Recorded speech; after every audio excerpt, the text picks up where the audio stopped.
There was one night in this war where the United States didn't just hit a target, it hit an entire country's sense of where it was safe, all at once, across 6 provinces, in a single push. And by the time the sun came up the next morning, Iran understood something it had apparently refused to believe up until that point. Nowhere on the map was actually off limits anymore. It's August 16th, everybody. Welcome back to the video. Hope you're doing great wherever you're tuning in from today. Here's what we're covering.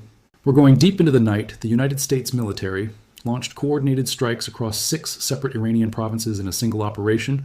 Why that specific night mattered so much more than the dozens of other strike nights that came before and after it, and what it tells us about how this campaign has actually been fought behind the headlines.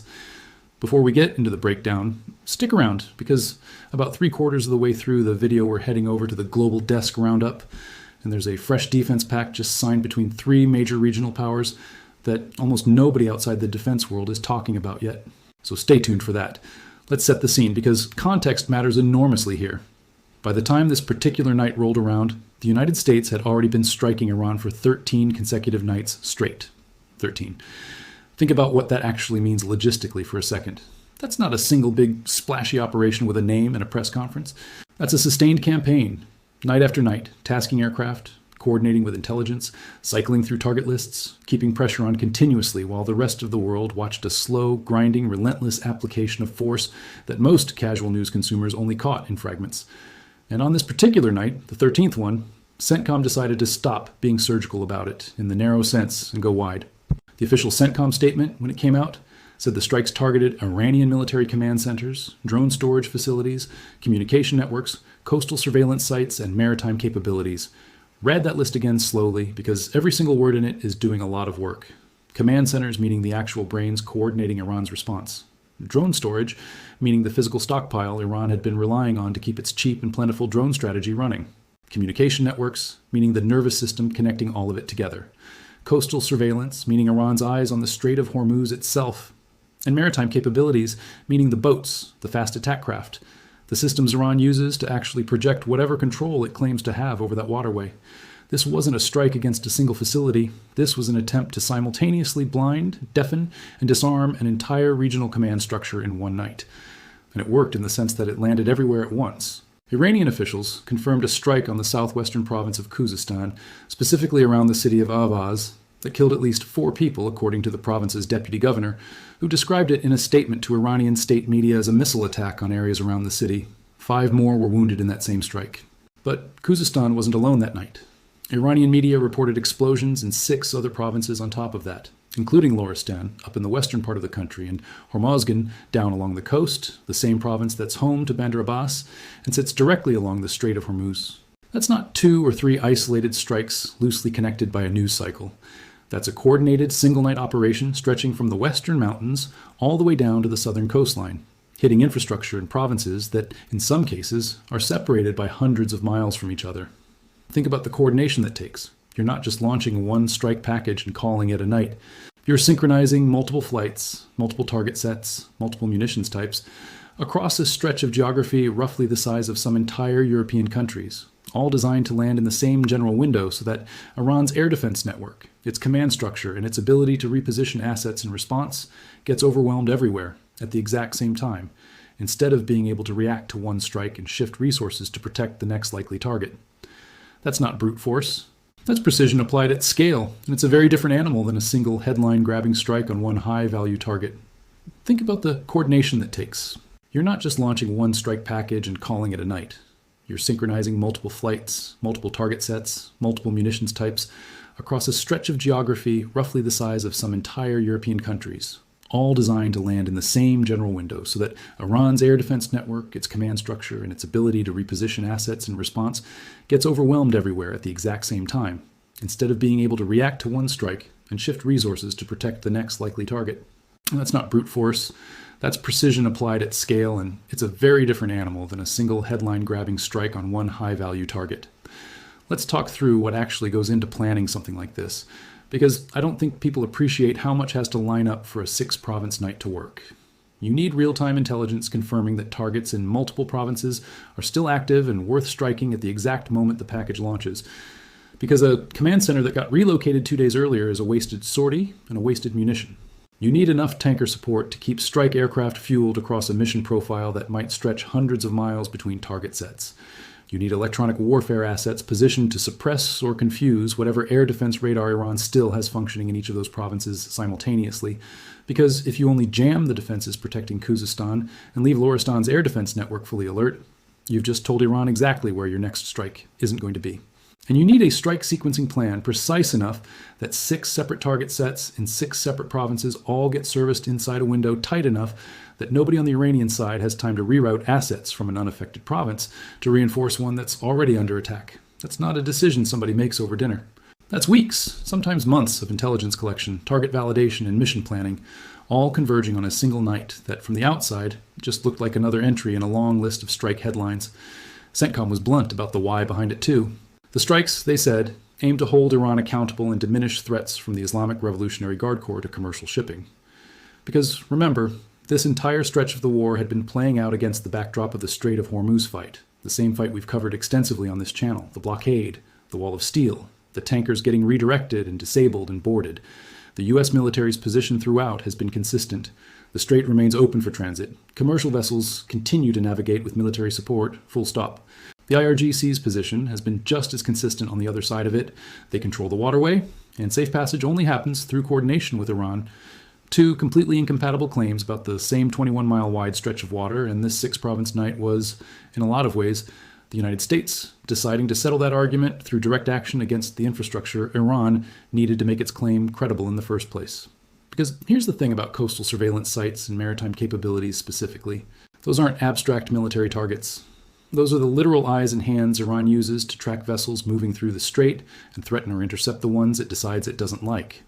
You take those out simultaneously across multiple provinces along that coastline, and you're not just degrading Iran's ability to strike, you're degrading its ability to even see what's happening in its own front yard clearly enough to strike accurately in the first place.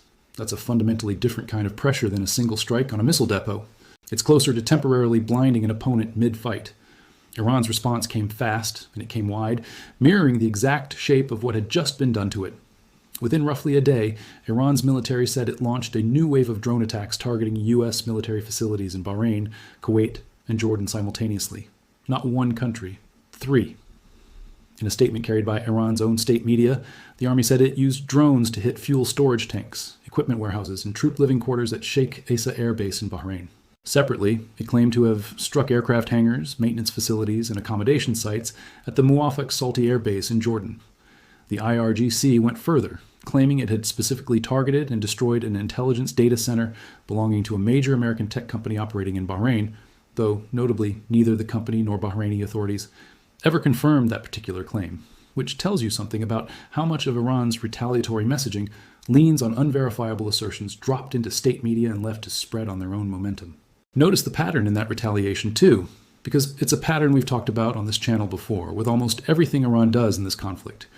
Mirror the scale of what just happened to you, but do it against softer, more diffuse targets, and lean heavily on claims that are difficult or impossible for outside observers to independently verify. Fuel storage tanks and equipment warehouses are real targets, sure, but they're also the kind of targets that generate dramatic-sounding headlines without necessarily degrading anything that changes the trajectory of the war. An intelligence data center claim that never gets confirmed by the company it supposedly belonged to is exactly the kind of story that plays well domestically, where fact-checking against an American corporation's actual statements is a lot harder for the average Iranian citizen to do, but falls apart pretty quickly under any real scrutiny from the outside.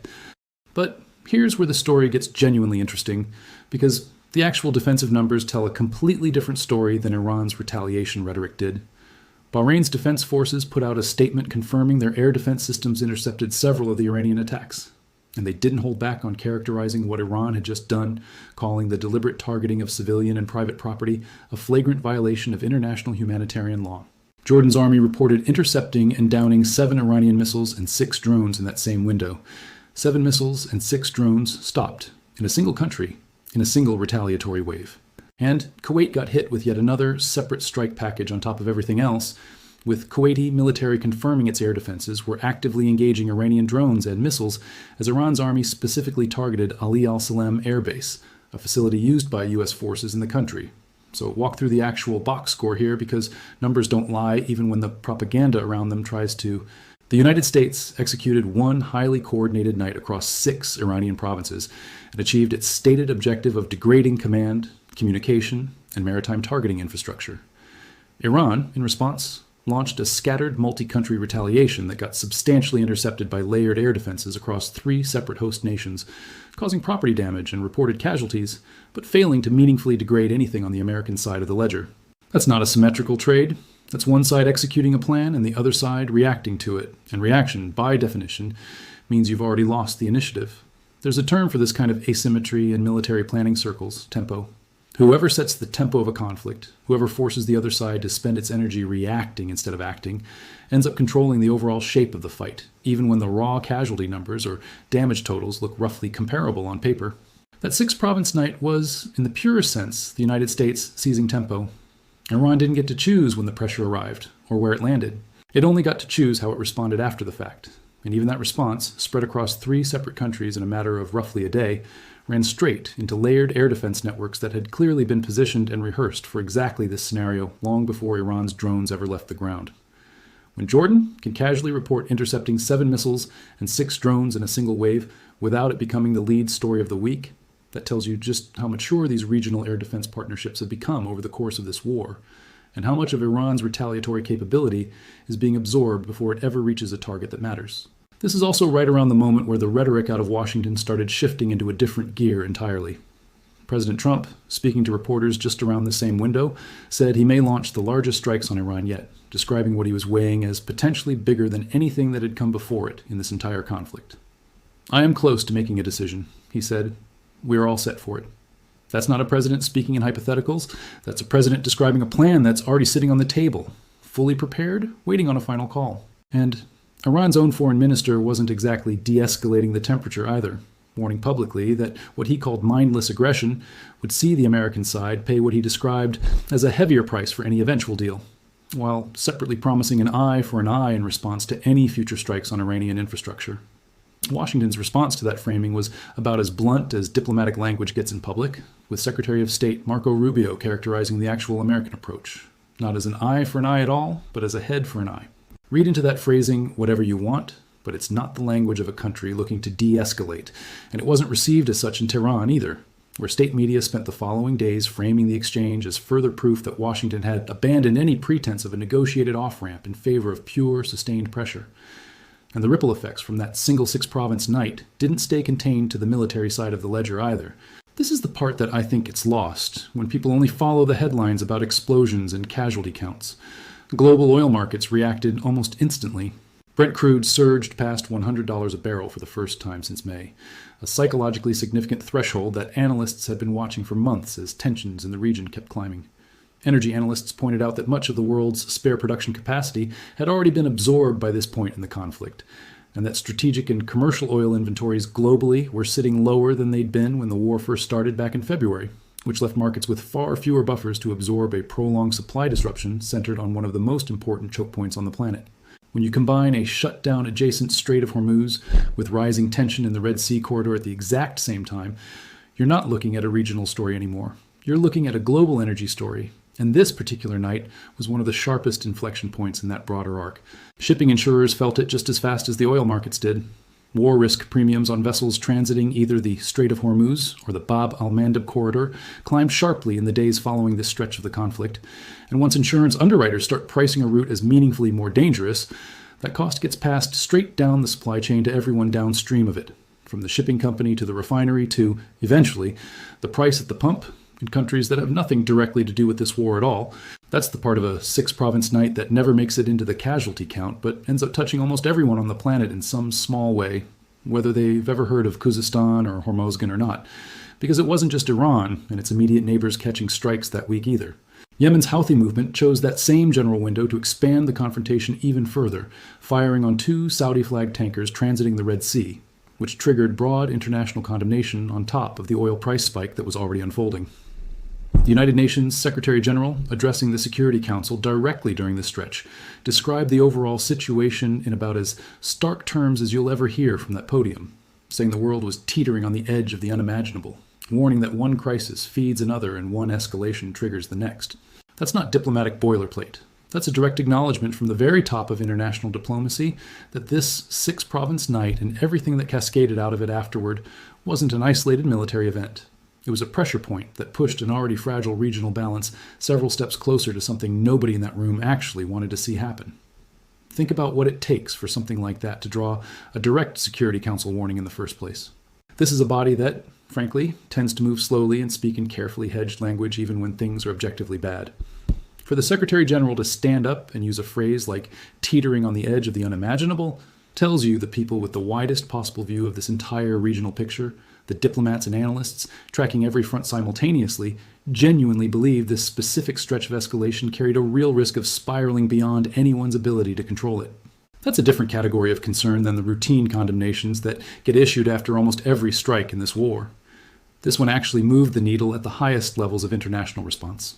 The Houthis, for their part, tried to draw a careful line around exactly how far they were willing to go, with their spokesperson publicly denying that the group had actually closed the Bab el-Mandeb Strait despite the tanker attacks, insisting instead that what they'd implemented was a narrower maritime blockade, specifically targeting Saudi-linked shipping, in response to what they characterized as a Saudi siege on Yemen. Whether you buy that framing or not, the practical effect was the same either way. A second major global shipping choke point, sitting right next to the one already effectively shut down since the war began in late February, was now also under direct threat, and insurance rates for vessels transiting either waterway were climbing right alongside the oil price. So why does this one night, out of dozens of strike nights across this entire war, actually matter enough to build an entire video around? Because it represents the moment the campaign fully shifted from attrition to something closer to a demonstration. Up until that point, a lot of the strikes had followed a familiar rhythm. Hit a target. Iran responds somewhere. Both sides absorb it. Repeat the next night. This night broke that rhythm on purpose. 6 provinces simultaneously isn't attrition, it's a statement, and the statement was specifically this. There is no safe province left in this country, and there never really was one to begin with. Every subsequent decision Iran made in the weeks that followed, every negotiation posture, every retaliatory strike, every piece of state media messaging about resilience and control, all of it was happening in the shadow of a night that had already proven the entire premise of Iranian territorial security wrong in the span of a few hours.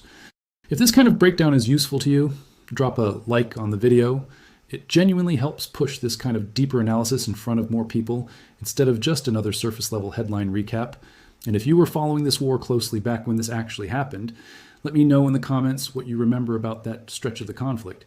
Because I think a lot of people caught pieces of this story in real time without ever seeing how all 6 provinces connected into one coordinated push. You made it to the Global Desk Roundup, my friend. So let's talk about what else is happening around the world right now, because there's a lot moving. First stop, and this one's a genuinely significant development that deserves more attention than it's gotten so far. Saudi Arabia, Turkey, and Pakistan have signed a formal defense alliance agreement, and depending on who you ask, this is either a diplomatic signal aimed squarely at Tehran or a much bigger structural shift in how the region thinks about its own security going forward. Some analysis around the deal has pointed out that without a shared headquarters or permanent joint command structures in place yet, the pact's real military teeth remain somewhat limited for now, more symbolic than operational in its current form. But symbolism matters enormously in this part of the world. And 3 major regional powers, one of them a nuclear-armed state in Pakistan, formally aligning on defense in the middle of an ongoing Iran conflict, is not something Tehran can afford to just wave off as noise. It's a message about who the neighborhood is choosing to stand with. And it's landing at a moment when Iran has fewer friends willing to stick their necks out publicly than it's had in years. It's also worth noting the timing isn't remotely coincidental. Pacts like this one don't get negotiated and finalized overnight. They take months of quiet diplomatic groundwork. And the fact that this one crossed the finish line in the middle of sustained regional instability tells you these 3 governments had been watching the trajectory of this war closely enough to conclude that waiting any longer to formalize their own arrangement carried more risk than moving now. Whether it eventually grows real operational structure behind it or stays a mostly symbolic gesture remains to be seen, but symbolic gestures between major regional powers have a way of hardening into something more concrete once the underlying pressure that produced them doesn't go away, and right now there's no sign that pressure is going anywhere. Second stop, back over toward the Black Sea. Russia has shut down one of its key export terminals at Novorossiysk following another drone attack, this time hitting the Sheskuri's oil terminal specifically, which is one of Russia's primary Black Sea export facilities, and normally processes somewhere in the neighborhood of 700,000 barrels of crude a day. Think about that number, sitting next to everything we just talked about regarding global oil markets already absorbing shock after shock out of the Gulf. Ukraine keeps finding new ways to reach deep into Russian energy infrastructure. And every time one of these terminals goes offline, even temporarily, it adds one more crack to an already strained global supply picture that, frankly, didn't have much slack left in it to begin with. Between Iran's coastal facilities getting degraded, the Gulf blockade dragging on, and now a major Black Sea terminal going dark, you're looking at three of the world's most important oil export corridors all facing simultaneous disruption at the exact same moment, which is not a combination. Global energy markets have had to absorb all at once very often in recent memory. Third stop, over in Lebanon, where tensions with Israel have been climbing sharply again. Israeli forces confirmed they targeted and killed a battalion commander from Hezbollah's Radwan force, its specialized operations unit, in a strike that Israel says was tied to an individual allegedly involved in plotting attacks against Israeli forces. The strike also resulted in family casualties, which the Israeli military addressed directly in its own statement, saying the family members present were not the intended target, but that the individual had positioned himself alongside them inside what Israel described as a military headquarters location. Hezbollah, unsurprisingly, condemned the broader diplomatic track Lebanon's government has been pursuing with Israel, even as Lebanese political leadership has separately and publicly criticized the timing and scope of these latest strikes. It's a messy, layered situation, Lebanon's government trying to hold a diplomatic path together, while Hezbollah rejects it outright, and Israel keeps operating independently of both of them whenever it identifies what it considers an actionable target. It's a reminder that even while the entire region's attention stays locked on Iran directly, none of the older fault lines running through this part of the world ever actually paused. They've just been running quietly in the background the whole time, waiting for their own moment to flare back up. That's the roundup for today. Now let's zoom out and connect the dots, because I think this one ties together in a pretty compelling way once you step back from the individual headlines. You made it to the 4D chess strategic analysis section, my friend. Here's how I'd frame everything we just walked through. That 6-province night wasn't a random escalation, and it wasn't even really about the 6 provinces themselves. It was about proving a concept that Iran's entire defensive posture, its command structure, its coastal surveillance, its ability to coordinate a coherent response across its own territory, could be simultaneously disrupted whenever the United States decided the moment called for it. Every strike night before, that one had been, in a sense, Iran being allowed to believe the pressure was survivable in a piecemeal way. This night removed that illusion in one coordinated push. And everything that's happened since, from the tightening naval blockade to directed energy weapons, quietly proving themselves against drone swarms to fresh defense pacts being signed between Iran's neighbors, has been downstream of that same underlying reality setting in across the region. Iran isn't fighting a war it can contain to a battlefield of its own choosing anymore. It's fighting a war where the other side has demonstrated it can reach anywhere, at scale, on a single night, whenever it decides the moment is right. And I think that's ultimately the lesson that outlasts the news cycle here. Wars get remembered less for their total casualty counts and more for the specific moments that changed what each side believed was possible. Before this night, Iran could tell itself and tell its own population that the war was survivable through dispersal, that no single strike could threaten enough of the country at once to force a real reckoning. After this night, that story stopped holding together, and you can trace almost every major decision Iran has made since directly back to that shift in what it now has to assume is possible on any given night, without warning, whenever Washington decides the moment has come. And that changes the calculus for everyone watching from the sidelines too, which is exactly what you're seeing play out with Saudi Arabia, Turkey, and Pakistan formalizing their own defense arrangement right now. Nobody in that neighborhood wants to be the country still betting on Iranian deterrence looking credible a year from now. When a 6-province night can happen once, the assumption every rational actor in the region has to build into their own planning is that it can happen again, somewhere else, on a night nobody sees coming until it's already underway. There's also a longer historical arc worth sitting with here, because this kind of night isn't actually unprecedented in the broader sweep of modern warfare. It's just rare enough that when it happens, it tends to get remembered long after the individual news cycle fades. Coordinated multi-front strikes designed to overwhelm, rather than simply damage, have shown up at a handful of true inflection points in military history, moments where one side stopped trying to slowly wear down an opponent and instead tried to collapse their opponent's confidence in a single stroke. What made this particular night notable wasn't the tonnage of ordnance dropped or even the casualty count, which by the standards of this war was actually on the lower end of a single strike night. What made it notable was the geographic spread and the coordination required to pull it off cleanly, which is exactly the kind of operational signature that tends to get studied by military planners in other countries, watching from a safe distance, taking careful notes on what worked and filing it away for their own future contingencies.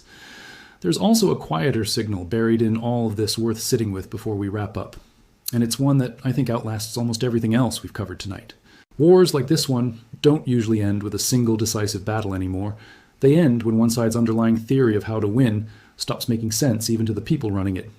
Iran's theory was patience and dispersal. Survive long enough, spread the cost thin enough, and eventually the other side tires of paying for a war with no clean finish line. That 6-province night didn't just damage buildings and infrastructure. It damaged the internal logic of that entire theory, and theories that stop making sense to the people relying on them tend to get quietly abandoned long before anyone officially announces that they have been. What do you all think? Was that 6-province night the actual turning point of this entire conflict, or was it just one especially loud chapter in a war that's had a lot of them? Let me know down in the comments. I want to hear where you land on this. If you made it this far, go ahead and hit subscribe if you haven't yet. It genuinely helps a channel like this one keep putting out the kind of deep dive breakdowns you're not going to find in a 2-minute headline scroll. And share this with anyone you know who's been trying to actually piece together how this war has unfolded night by night, instead of just catching the occasional headline. Thanks so much for watching, everybody, and I'll see you in the next one.